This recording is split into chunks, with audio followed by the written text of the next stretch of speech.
Mata adalah panglima hati. Segala yang kita kerjakan tanpa disadari menciptakan misteri di dalam hati. Baik, buruk, kejam, pilu, sampai kisah ironis. Semua akan kita kuak di sini di Menembus Mata Batin. Program ini akan menghadirkan orang-orang yang pernah ataupun masih melakukan tindakan di luar batas kewajaran.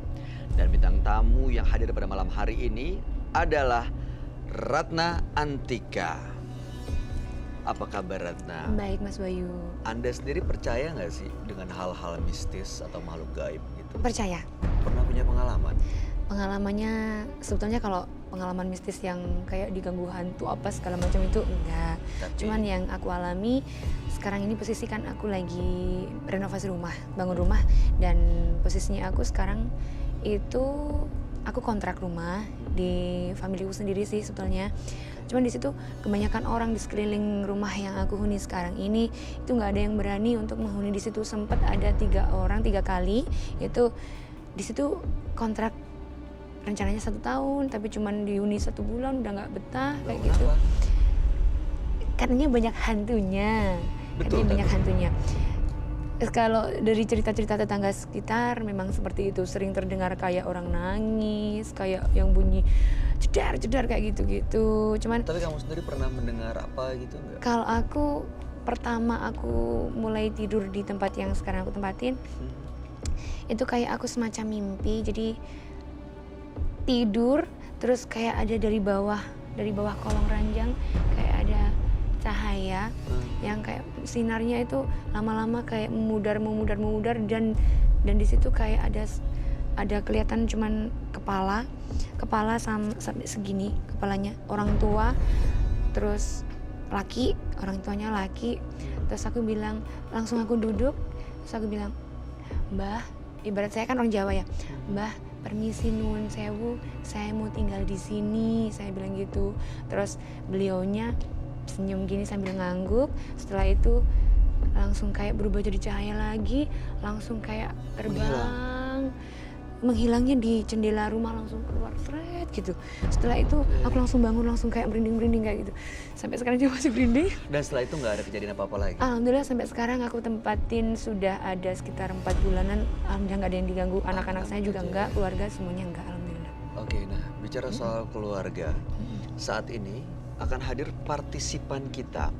Dia adalah seorang perempuan muda yang berusia 20 tahun dan mengaku telah melakukan guna-guna kepada mertuanya sendiri. Malam hari ini dia akan kami panggil dengan nama samaran. Kami persilahkan Lisa.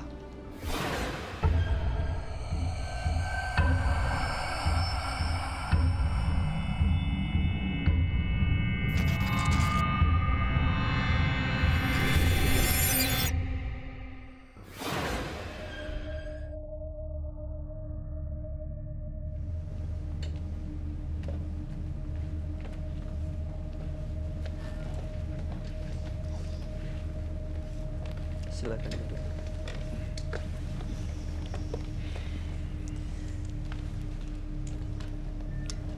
Selamat malam Lisa.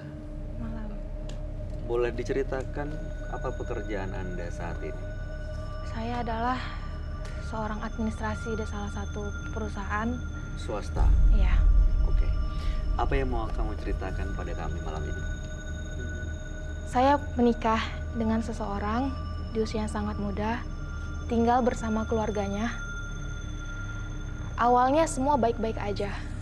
Selang beberapa waktu berjalan, tiba-tiba saya menemukan sifat yang sangat jahat dari mertua saya yang perempuan. Mertua saya yang perempuan ini sepertinya punya kelainan karena semua anaknya itu nggak boleh menikah. Tapi dia restui pernikahan saya. Tapi setelah menikah, dia hancurkan Dengan cara apa? Dengan cara saya tahu dari orang pintar kalau suami saya itu diguna-guna. Dibuat jahat, lupa sama saya, lupa kalau dia itu punya seorang istri dan punya seorang anak. Lalu buat suami saya itu berperilaku sama seperti dia memperlakukan saya. Seperti apa perlakuannya? Mertua saya ini jahat banget. Saya nggak tahu salah saya itu apa. Tapi dia tuh memperlakukan saya lebih dari sekedar binatang. Lebih dari binatang. Dia selalu menyuruh saya itu mengerjakan pekerjaan rumah tanpa batas. Sampai waktu kapanpun, asal dia suruh itu saya harus taati.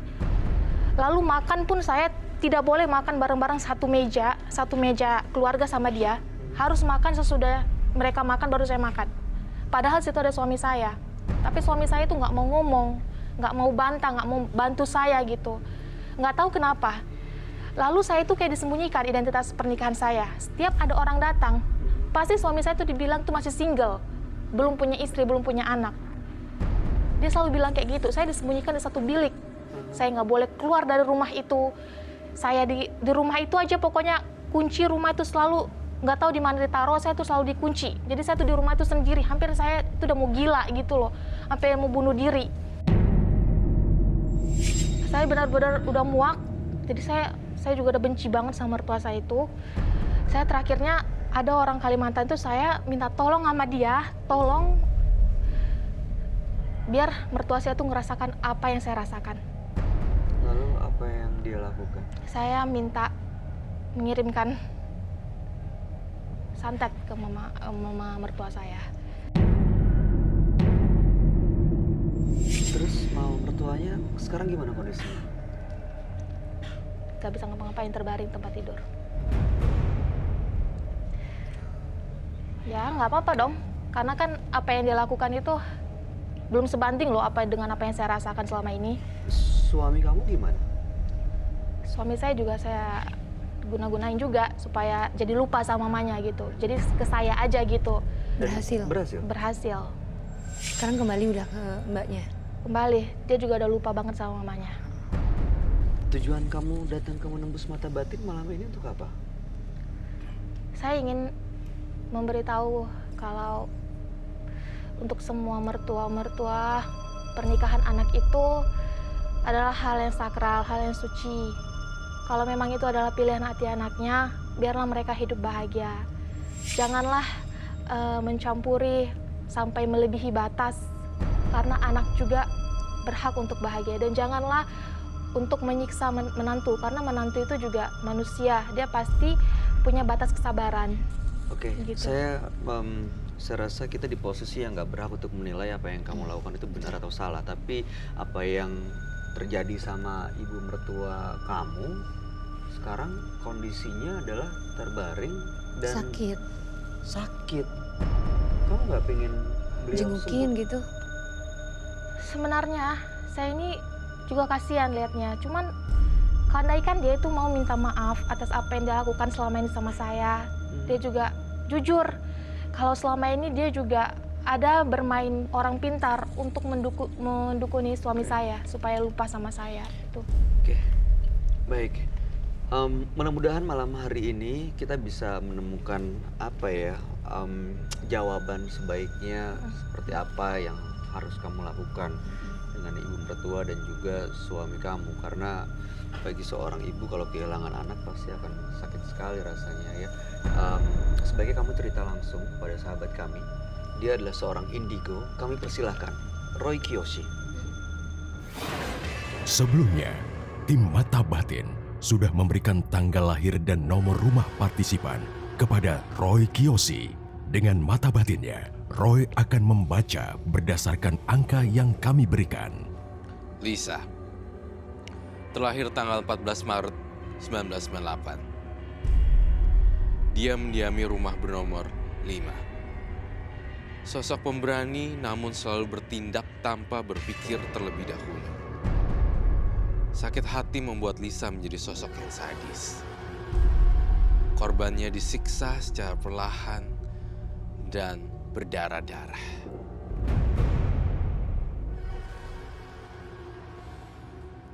Saya melihat kuntilanak merah yang membantu Lisa dalam melakukan aksinya. Dan saya akan membantu Lisa memecahkan teka-teki misteri pada malam hari ini.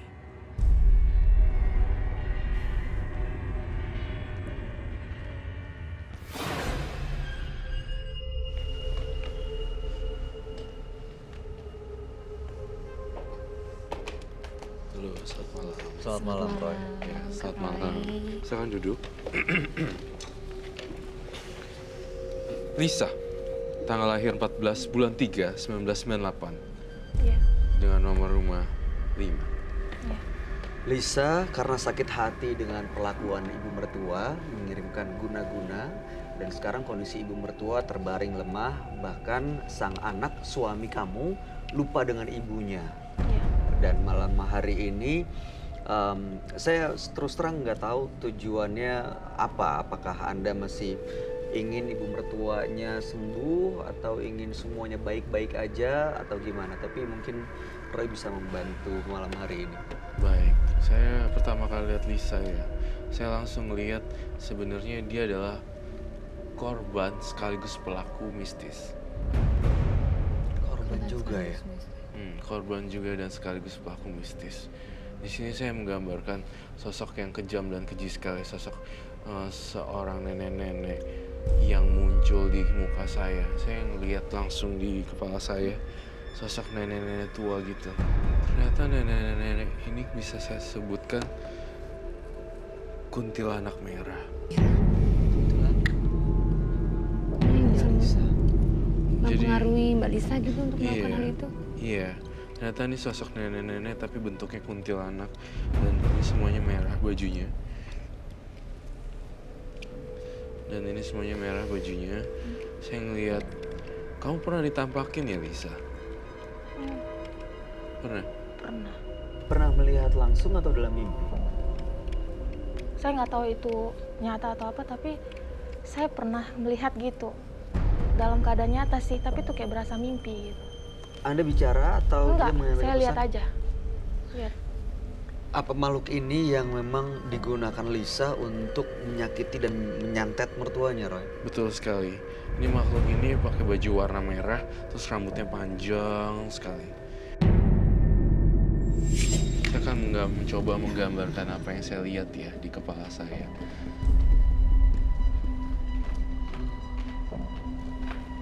Tapi memang sosoknya keji sekali dan kejam sekali. Tidak sangka kalau seorang Lisa yang masih muda ini bermain dengan dunia spiritual yang sangat dahsyat sekali. Jadi Lisa nggak nyadar dia berurusan dengan apa gitu ya? Iya, Lisa nggak sadar dia berurusan dengan apa gitu. Oke. Rambutnya sampai panjang banget. Kamu pernah melakukan ritual nggak?